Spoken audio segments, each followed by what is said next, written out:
Compare the decimals 2.376 and 2.7.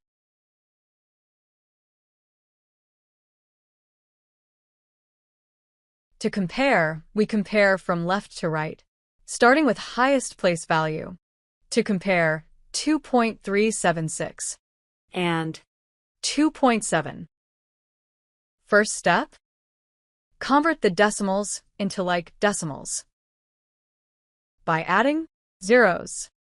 2.376 is 3 decimal places, whereas 2.7 is 1. We add 2 zeros to make it to 3 decimal places.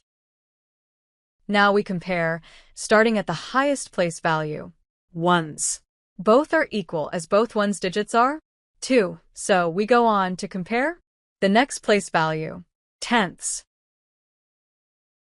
The tenths place value digits are 3 and 7, unequal, so we can decide 3 is lesser than 7. So 2.376 is lesser than 2.7. Remember, we go to compare the next lower place value only if the higher place value is equal. Finally, the answer?